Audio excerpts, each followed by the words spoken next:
Brought to you by Nuna Bryn, the heirloom quality high chair with premium real wood design.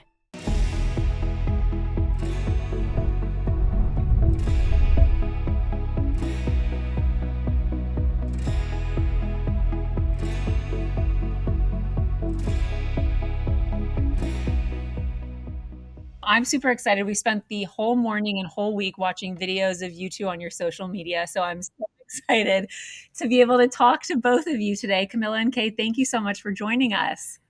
Yeah. Yes, thank you for having us. Mom, like if they spend the morning watching videos of us, what do you think of that? Just go at your own risk. I mean, because there's no editing. That's for sure. That's for sure. No edits. I think what's interesting is we hear lots of stories about daughter-in-laws and mother-in-laws, and that a lot of people say that that's a really difficult relationship. It's a tough one. So how have you been able to navigate it? I think that for me, I'm going to speak, from the daughter-in-law perspective, Okay. and then you jump in Yes, from your side. yes, indeed. Okay. So for me,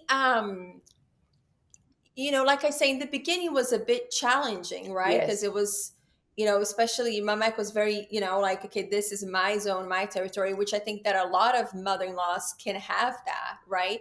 And you come in and all of a sudden you're like, well, I'm the woman that it's now the person for your son. And it can get a little tricky. But I think that for me, how I navigated that was, number one was always kindness between us. Yes. That was always there. And I think I got to a point where I just had to really show, like, Mama, that, I deserved her respect. Yes. That I deserved, you know what I mean? I had to really put boundaries and speak straight and talk, right, Mama? Right. We had a moment of just, Yes, we did. it was like, boom. Boom, boom. We were at each other. We were Yes. at each other, but not in a way that it was offensive and not in a way that it was disrespectful, No. more in a way of like, hey, I respect you, but if you're going to behave that way with me, that's just not how we do things, right? Right. And she was kind of letting me know the same thing. And I think the moment that we kind of had that interaction, Yeah. I think that's when she went, okay, I love you. Come on in. You're part of the family, Yeah. But I needed to really show that. I think it was part of the test that you were putting me through. Exactly. Right? Of like, Yep. hey, is she tough enough? Is she strong enough to be part of this family? Is she able to handle pressure? Yes. I think that's what you were trying to do. And two more things that I think is extremely important. Number one, it's communication. Yep. You gotta have the communication. You just have to be able Absolutely. to talk to each other.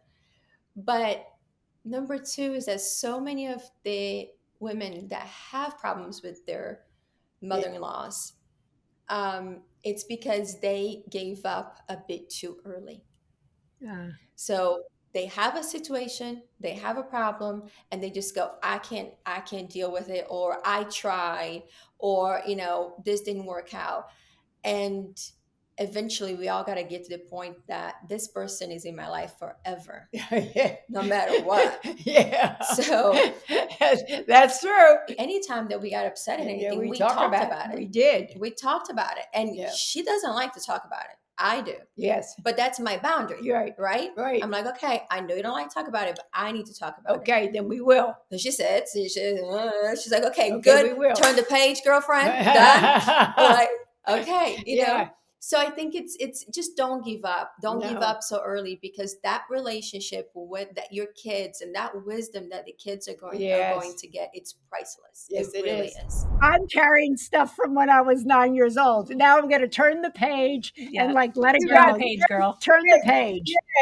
Yes, let it go. Let it go. Let it rip. And let your grandchildren see that joy can be at any age. Joy is at any age. Beautiful. Joy. I love joy. That's one of my favorite words. My brother just got engaged, and this is your first daughter-in-law, right, that you will be having come into your family. Was there something that you did, or maybe that you would recommend to do, to kind of set the tone of the level of importance of a parent or a family dynamic before you do get married? Oh, good question. Thanks.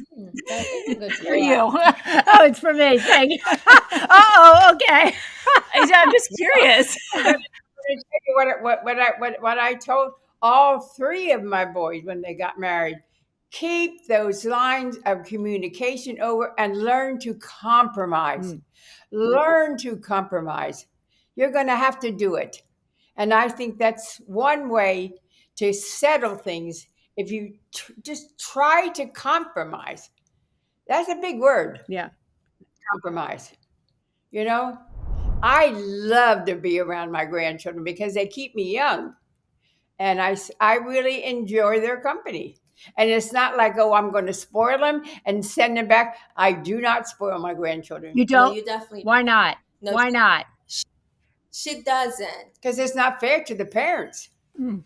It is truly not fair to the parents. Uh-oh, I'm getting Look. some dirty looks here. I'm getting some dirty looks here. You always hear the Oh, parents. you spoil them? Yeah, they You go, spoil you take them to, the toy store, give them tons of sweets, ice cream, and then here you go, back to your mother. She does have that too. You both are guilty of that. Yes. Both of you. We're both guilty. Okay. But I love that you say you think it keeps you young and that Yes. it keeps you involved and it gives you meaning in Yes. your life. And I think that's the great thing. I feel the same way.